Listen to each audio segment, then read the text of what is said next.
Hey beloved, my name is Krista Pettiford. Welcome back to my channel. Today I want to share a prophetic word with you for the month of August. And I heard the Lord say as I was putting groceries up in my kitchen, there's nothing worse than a skeptical Christian.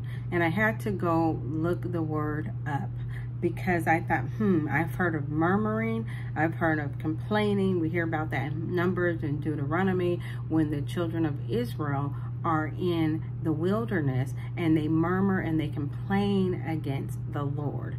And so I said, skeptical, what does that mean, Lord? And so I looked it up. You're not going to find it in the Bible, but it means a person who doubts. It's a doubtful person. Has doubts and skepticism about what is going to happen. And so a skeptical person is just like a doubting Christian, someone who's walking in unbelief.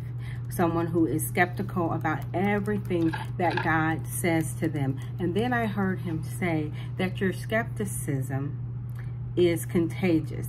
And I don't know that he was speaking directly to me, but he wanted me to say that to his people, that skepticism is contagious. Just like faith is contagious, when we're skeptics, when we are doubting everything, when we are looking at everything with the double eye, like Thomas, doubting Thomas, who said, if I see it, I will believe it, then that type of attitude is contagious, and it breeds murmuring and complaining. When we don't believe God, then we begin to doubt and complain at what he says he's going to do because we don't believe he can perform what he said anyway. We're skeptic about it. Now, if he does it, if in a long run, then great. But if he doesn't do it, we didn't expect anything anyway. And sometimes Christians who have walked with the Lord become skeptical because they've gone through hard seasons where things did not turn out the way that they thought they would. The way that certain people thought that they would, according to their hopes and dreams and what was prophesied, what they prayed and believed God for, their promises. And so they began to doubt God because they didn't see him move in their timing and in their way and in their specific need in a time when they thought they needed him. But the truth is that God never leaves us nor forsakes us, even at our darkest hour. And so I want to encourage you today, if you have been skeptical about what God can do for you, if you have been doubting about what God can do and you barely believe it, I want you to take that off. Take off the murmuring and the complaining that go with that and begin to bless the Lord. Begin to believe him. Begin to let your mouth line up with what you have been praying for. Begin to hope again and believe again, and to be a breeder of hope, a breeder of faith, that your faith and your hope would be contagious to other people around you. Have you ever seen a complaining Christian? These are images that he started to show me, and I think because he's been doing so much deep work in me, and maybe I was that Christian, maybe. No, I think I went through that season as I'm in a new place in a new season, and it doesn't necessarily reflect the place I was at before, but what I was going through. And that is that so many hard things had happened to me. I guess it's like Ruth and Naomi. Naomi said she went out full when she left her homeland of Bethlehem to go to Moab, full with all the things that life could offer, the things that really matter, a family, finances, faith and fellowship, and she just had all the things, all the things that any woman's heart could desire. Her husband, her sons, and then her husband passes away. Then her sons get married and they die without even leaving her a grandchild. And when she decides to return to Bethlehem, she gets there and the women at the gate call her Naomi, and she says, no, don't do that. Don't call me Naomi, which means pleasant and beautiful. It's the same root word as the word that is used in Psalm, I believe, 27. One thing have I desired of the Lord, that is to dwell in the house of the Lord and to behold the beauty of the Lord. The same word that is used to describe the Lord's beauty. This is her name, Naomi. And so she said, don't call me pleasant, don't call me beautiful, but call me Mara, which means bitter. And that the Lord has dealt bitterly or harshly with me. And so she began to describe herself in a way that defined what she had gone through and not who she was. And I think that many times we begin to describe ourselves and therefore everything. And even before she got back, as an example, when she was leaving, her daughter-in-laws Orpah and Naomi and Ruth wanted to go with her, and she said, listen, don't come back with me because you have more in Moab. I know that my sons have died, but truth is I can't have another child. And even if I could, even if somebody was willing to marry me and I was to have a child, and let's say it was even a boy, would you be willing to wait until that child, if I could have it, and if it was a boy, and if somebody married me, would turn of age to have a child with you? Because that's what they would have to do if they stayed covenanted to her as daughters-in-laws. They couldn't remarry. They'd have to wait for her to have a child. And Orpah looked at the grim details. I said it's contagious. Your skepticism, your complaining, your murmuring is contagious. And she went back to Moab, and we never hear from her again. We never hear about her again. But Ruth pushed past what she heard her saying, and she said, I'm going with you. Where you die, I will die. Where you go, I will go. Your people shall be my people, and your God shall be my God. And God, do so to me and more if what I've said I don't do, if I don't keep my word to you. And so Ruth, whose name means friend, didn't listen to the skepticism. And the Bible says that when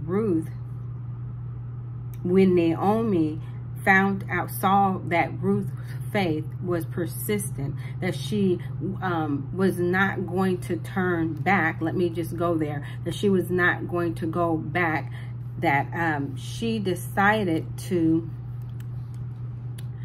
stop trying to talk her out of it. And so that was because Ruth had a different spirit. Ruth had a spirit that was like a defiant or a courageous, not even a courageous, but a persistent faith. And so it says that Ruth said, do not urge me to leave you. For where you go, I will go. And I just read that to you. But then it goes on to say, I want to read this verse to you so that you have it here.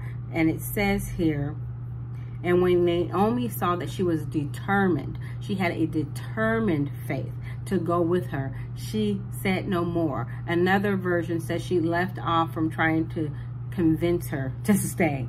And so Naomi's faith, her skepticism, because of what she had been through, did not wear off on Ruth, but it wore off on Orpah. And so there are people around you who hear you and will encourage you when you're in a season, when you're doubting, when you're complaining, when you are murmuring. They will encourage you. They will look past that and encourage you and say, I'm going to walk with you in this season. Those are the people that you want to pull closer to you because you need to hear more faith. It is the people who turn back and give into what you say that you need to watch. And you also need to watch yourself because you don't know who you're affecting and whose destiny you're affecting. Here were two women wanting to go, and I never looked at it like that until I actually started to share this word, who were wanting to go with their mother-in-law, who they knew was a child of God, who was one of the tribes of Israel. And she spoke complaining out of her brokenness, not because she wasn't a godly woman, not because she didn't love God. And that's why the Lord said there's nothing like a skeptical Christian. It's contagious, because here what she spoke jumped off on her daughter-in-law. And then when she gets back there to as I said, she said, do not call me. When she gets back to Bethlehem, she says, do not call me Naomi, call me Myra, for the Almighty has dealt bitterly with me. I went away full, but The Lord has brought me back empty. And so why call me beautiful and pleasant? Why call me Naomi when the Lord has testified against me and the Almighty has brought calamity on me? And so her faith wasn't really encouraged because she thought the Lord had dealt with her harshly. But the truth is that life deals with us harshly, and people do things that are out of our control that affect us, just like she did something that she spoke affected the faith of her daughter-in-law, Oprah. The decision, she set before her this grave situation, this thing that was horrible, that was lacking hope. And she walked back, and there were some things that she suffered as well. And so I just want to encourage you today to watch your mouth, to watch what you say, especially when you're in a hard place, in a hard season, going through a hard thing, and you feel like God has felt you, or life has felt you, something hard has happened, and you don't understand it. That is the time when you need to watch your mouth. That is the time when you need to watch what you say, because you are voicing skepticism. You are breeding murmuring and complaining. You have the ability to affect someone else that was following you and following your faith. And now you're saying, the Lord is not going to do this for me. I don't trust that he's going to do good. He might do good for other people, but for me, and there's so many people, but for me, it may not happen. And that's what she said to them, by the way. She said, go back home in the Lord where you can find rest in the house of your husband. You can go and you can have a better life than being with me. And there's so many people in ministry that are in that place where things didn't turn out the way they thought they should, and the way they hoped they would. And they are suffering, wounded warriors. They are still serving. They are still loving God. Naomi loved God, and you could tell by the way she prayed for her daughters-in-law, which I didn't go over, but she prayed for them. She told them to turn back, and she prayed for them. And so she saw something. She saw hope for other people, but not for herself. And so I know so many people, and as I was looking at this, I said, Lord, I was that person. And I think because I'm on the other side of it, and he has been changing my conversation from one of hopelessness, from one of doubting and complaining and murmuring because of the things that didn't happen when I thought they would, the way I thought they would, and disappointment pierced me and rooted in me and caused skepticism in me. I think that now that he is dealing with that and has dealt with it and is healing that and has healed lots of it. I don't want to say I am completely healed, because I know that there's still more that he is doing, that I'm able to get on the other side of it and see it. And so that's why I said at the beginning, I'm not sure if it was a word specifically for me, but it was a reflection of where I've been, so that now I can see it, and that I don't go back there, and that I can encourage someone else with a word who maybe you're down, but your words create your atmosphere. And for so long, I lived in a heavy atmosphere, even though, you know, from all outward appearances, everything looked wonderful. But there was a heaviness inside of me. But I was creating that by the skepticism when God didn't come through like I thought he would. I kept serving him because I believed in him, but I stopped believing for myself. I stopped believing that things would happen. Sure, I was saying I had faith, and I was trying to have faith, but deep down inside, I was holding on to something just in case it didn't turn out, just in case, you know, I was disappointed again, not realizing that this was life that was happening and not God, and that by the words of my mouth, I could turn the battle. That even though I was going through things, I didn't have to speak it, as crazy as it seems. And when I was a young Christian, it sounded mighty crazy. Like, why, you know, I'm going through this, I want to talk about it, I want to talk through it. But the truth is, that's the time when you need to be silent. That's the time when you need to bless God and bless people. That's the time where if you can't say something good, you don't need to say anything at all about yourself or anybody else, because there is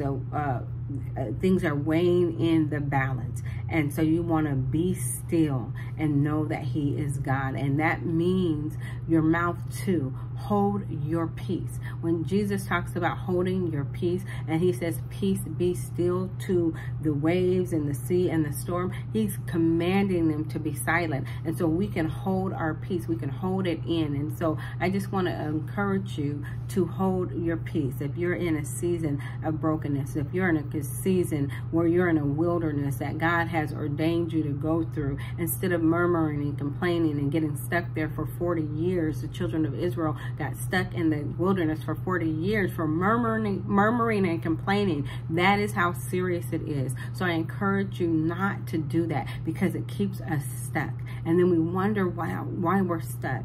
And they died in the wilderness because they murmured and complained when they didn't understand, when they thought God had brought them out to the wilderness to kill them because they were afraid of the giants. Instead of giving praise and glory to God and trusting that he was able to do what he said he was going to do, and honoring him with their mouth, giving glory to him with their lips, they decided to murmur and complain. They decided to be skeptical. That's like you one eye. Close your eyes and I'll give you something. What she got? What she bringing me? And so that's a skeptical person. You can't wait if you don't see it, if you can't determine it for yourself. And so I hope this word of encouragement has been a blessing to you.